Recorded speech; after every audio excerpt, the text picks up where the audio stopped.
안녕하세요. 수아입니다. 이번 시간은 신안이 열린 어느 독자분께서 보내온 편지 네 번째 이야기입니다.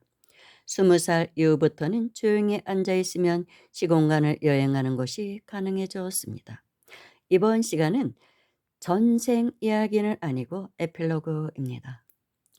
영혼은 우리가 생각하는 것과 같이 꼭 인간의 형상을 가져야만 하는 건 아닙니다.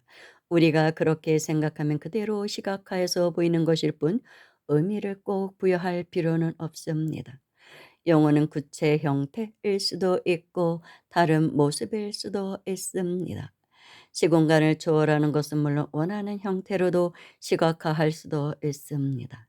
우린 죽을 때 생전의 모습이 저장되어 있어서 그 모습이 변하기 때문에 그 상태로 존재합니다. 보통 억울하게 죽거나 사고사로 죽으면 그 당시 그 사건 그 현장 그 모습으로 나타납니다. 자기가 그 당시 너무 아프고 억울하다는 표현 방식이며 보통 본인이 죽은 것을 감지 못해서입니다. 영혼은 각기 자기의 생각과 지각 능력과 판단이 모두 있으며 언어가 필요 없고 영혼 간 소통은 상대방을 자각하고 의식만 하면 상호 간 정보 교환이 일어나 다른 영혼과 공명하면서 소통하게 됩니다. 보통 텔레파시라 하는데 좀 더 자유롭고 강력하며 범위가 무한대입니다. 모든 정보는 즉각 공유하며 무엇이든지 알고 소통할 수 있습니다. 한 번에 수십억의 영혼과도 교감이 가능하며 아무리 먼 곳도 찰나에 갑니다. 그것이 모두 가능합니다. 이와 같이 나는 첫 전생을 보고 나서 나에게 많은 변화와 사건이 일어나기 시작했습니다. 그녀의 말대로 행복했던 시절을 뒤로하고 삶의 시련이 봇물 터지듯 밀려왔습니다. 여기서 말하는 그녀란 첫 번째 이야기 편에 나오는 매일 꿈속에 나타난 이 분의 전생의 그녀를 말합니다. 많은 시련을 겪을 것이라고 그녀가 예언을 했었죠. 너무나도 가혹했죠. 한약방을 하시던 아버지는 폐결핵으로 돌아가시고 어머니는 병수발을 들다가 같은 병에 걸리셔서 3년을 사경을 헤매셨습니다. 밥 한 끼조차 못 드시는 어머니, 겨우 목숨만 부지하셨습니다. 집에서는 완전 방치되었고 식사라고 해야 매일 차가운 밥 한 그릇과 물, 갓김치와 생채가 다였습니다. 아침에 가져다 놓으면 손대지 않은 밥상은 그 다음 날도 또 그 다음 날도 밥만 바뀌고 그 자리에 늘 있었습니다. 어머니 소원은 뜨끈한 김이 모락모락 나는 닭 한 마리 백숙을 드시고 싶어 하셨습니다. 저는 그때 고등학교 1학년이라 아침 7시에 등교하고 저녁 9시 야간 자율학습 끝나야 집에 돌아왔습니다. 그때 저는 늘 요구르트 2개씩 사가지고 왔습니다. 이게 우리 어머니가 하루 드시는 식사였고 저는 그 당시 몇천 원 안 되는 용돈으로 사왔습니다. 늘 기다리는 어머니를 위해. 어머니는 몸무게가 30kg의 뼈만 항상에 보는 사람조차 눈물이 날 정도였습니다. 그런 어머니와 나는 방을 같이 썼고 같이 잠을 자야만 했습니다. 형제들조차 어머니 방에는 단 한 번도 병에 옮을까 봐서 들어오지 않았습니다. 아주 가끔 큰 형만 잠시 얼굴만 보고 가곤 했었죠. 그렇게 나와 어머니는 가족들로부터 버림받고 어린 나는 아무것도 할 수가 없었습니다. 어머니는 그런 날을 주고 가시면서 학교에 가기를 바라였습니다. 나는 어머니 뜻에 따라 학교에 가긴 갔습니다. 하지만 배가 너무나 고팠고 영양실조로 손발이 모두 허물이 벗겨졌습니다. 피가 나고 새살이 돋으면 다시 벗겨지고 물건을 잡으면 쓰라리고 아팠습니다. 매일 아침마다 고피를 흘렸고 먹지를 못하다 보니 신장 기능도 떨어지고 탈모는 물론 소변색이 우유색같이 나왔습니다. 빈혈이 심해 쓰러지게 일쑤였고 그저 학교 출석 일수만 채웠습니다. 그저 어머니 뜻에 따라 졸업하기 위해서. 그렇게 고등학교를 졸업하고 88년도 4월이었습니다. 대학 1학년 때입니다. 그때 나는 어머니를 항상 업고 교회를 다녔습니다. 어머니가 100일 기도를 하실 때인데 어느 날 주무시던 어머니가 일어나시며 하시는 말씀이 문 밖에 등이 굽은 웬 남자가 지금 내 방에서 무겁게 뭔가를 들고 나가신다고 했습니다. 그러더니 돌아서시면서 그분의 말씀이 딸아 이제 너의 병이 다 나았다 하시는데 어머니가 자세히 보니 그분이 바로 예수님이라고 하셨습니다. 하얀색 옷에 자색 망토를 두르시고 환한 미소와 양팔을 벌리시고 웃으시면서 사라지셨다고 어머니가 이야기하셨습니다. 나는 그때 믿지 않았죠. 어머니가 돌아가시려고 헛것을 보았다 생각했습니다. 하지만 그때부터 바로 혼자 일어나 걸으시고 식사를 하기 시작하셨습니다. 보름 만에 병석에서 일어나 완치가 되는 기적이 일어난 거죠. 예, 예수님의 가피를 입으셨네요. 은혜를 입으신 것이죠. 나는 그 후로 어머니와 더 열심히 언덕을 넘어 어머니를 업고 작은 교회에 다녔습니다. 성가대도 서고 청년회도 들어가고 나의 인생을 바쳤습니다. 이때도 너무나 가난했지만 마음이 안정되자 정신은 오히려 맑게 돌아왔습니다.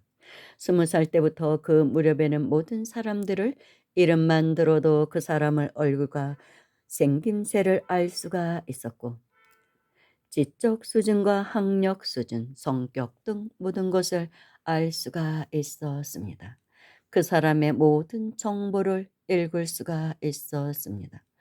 또한 배우지 않은 어떠한 분야의 학문도 전문가 수준으로 알 수가 있었으며 사람들의 미래도 알 수가 있었습니다. 그 당시 개척교회 목사인 누나는 이러한 능력을 보고 신학대를 가라고 했습니다. 그렇지만 나는 이러한 능력이 너무 싫었습니다.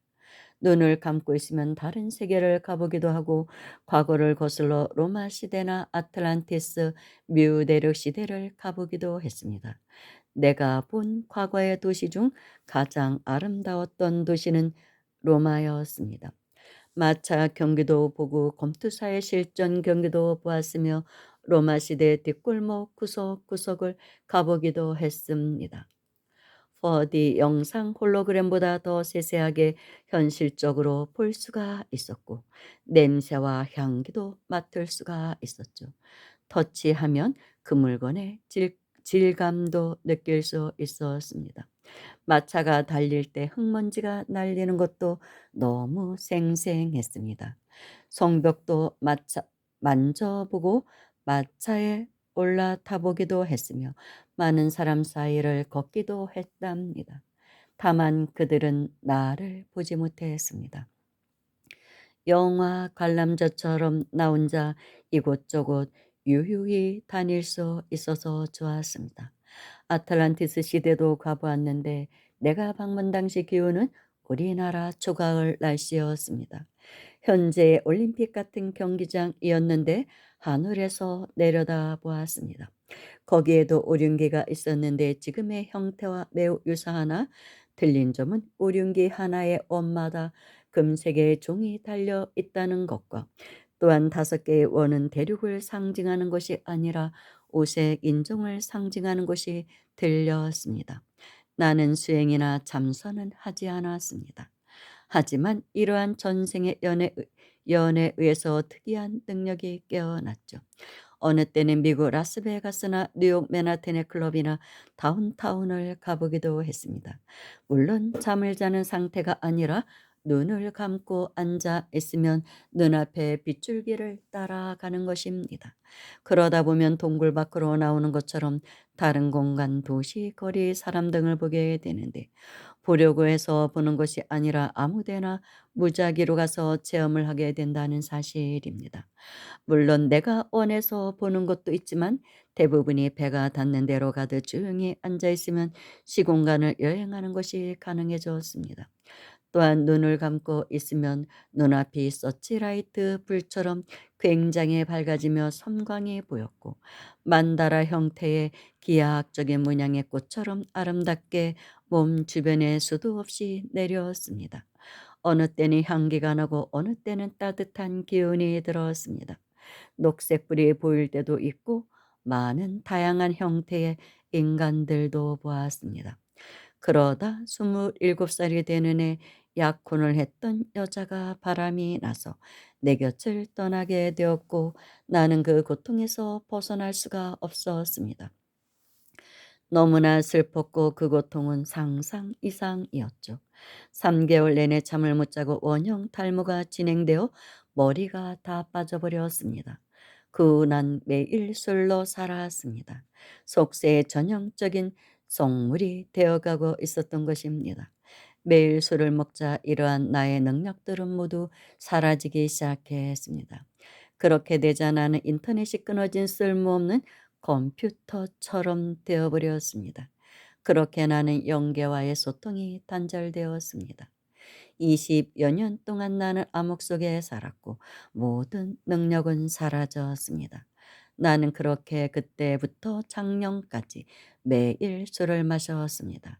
그러다 어느 날 문득 내가 이러면 이 생에서 배우는 게 없을 뿐더러 다시 태어난 것에 아무런 의미가 없음을 깨달았습니다. 나는 어디서 왔고 그런 나는 누구인가? 이 물음에 답이 필요했습니다. 그래, 그럼 수행을 다시 한번 해보자. 수행 카페에 여러 곳을 가입하면서 배우려 했지만 참선만 하면 잠이 들어버렸습니다. 저는 결국 수행을 포기해버렸습니다. 이번 생에서는 나는 수행으로는 연이 없거나 해탈을 하지 못할 것 같습니다. 이렇게 네 번째 이야기는 끝이 납니다. 이분이 이렇게 27살 이후에 큰 시련을 겪으면서 술로 세월을 보내면서 이런 능력들이 사라지기 시작했다고는 하지만 전체적인 글을 봤을 때는 그 후에도 술을 안 마시면, 한동안 안 마시면 어느 순간 그런 능력들이 깨어났던 것 같습니다. 그리고 현재 이분은 제가 추정했을 때 50대 중반이지 않은가 싶어요. 연세가, 나이가 그런 것 같습니다. 저는 그런 거 물어보지도 않았거든요. 어디 사시는지도 사실 모릅니다. 그 또한 제가 뭐 세세한 걸 잘 묻지를 않아서 그런 것 같아요. 그런데 지금은 뭐 말씀하시기로는 매일 금강경 뭐 삼독하고 천수다란이 하고 법화경도 한 달에 1독은 하고 계신다고 합니다. 이제 이렇게 수행을 하시다 보면 어느 순간 이제 또 식이 맑아져서 이런 능력들이 다시 깨어나겠죠. 대부분 이런 능력을 가진 사람들을 사실 제가 좀 많이 만났죠. 뭐 정도의 차이는 있겠죠. 그렇지만 그 능력이 계속 그렇게 지속되는 게 아니에요. 그래서 이제 산에서 수행을 열심히 하다 보면 이런 능력들이 개발이 많이 되거든요. 특히 톡을 수행하시는 분들. 그런데 이제 세속에 또 내려와서 오용락에 빠져 살다 보면 그 능력들이 점점 사라지게 됩니다. 그런 게 있는 것이죠. 그래서 모든 게 쉬운 게 아닙니다. 아무튼 이분의 글은 단편 소설을 읽는 느낌이에요. 굉장히 섬세하고 아주 미세한 부분까지 표현하고 있습니다. 앞으로도 두 번의 전생 이야기가 더 있는데 그 이야기는 더 섬세해요. 다음 편에 할 거는 '와, 어떻게 이렇게까지 섬세하게 기억을 하실까? 볼 수가 있을까?' 정말 대단한 신적인 능력이다. 이런 생각이 제가 들어서 신안이 열린 사람으로 제가 명명한 것입니다. 정말 '신안이라고 볼 수밖에 없구나.' 그런 생각이 들었고, 두 편이 더 남아 있고 이제 총 7편입니다. 7편인데 원래는 이분이 6편을 보내왔는데 마지막 7편은 6편째 끝부분에 양자 물리학에 대한 이야기가 나와요. 근데 그 부분이 너무 공부가 돼서 너무 좋더라고요. '아우, 정말 이렇게 볼 수가 있을까?' 예, 정말 그런 신적인 눈으로 이렇게 볼 수가 있을까 물질 세계를. 그래서 그 부분을 제가 따로 예 분리를 해서 일곱 번째 이야기로 예 제가 마련을 했습니다. 오늘은 여기까지입니다. 감사합니다.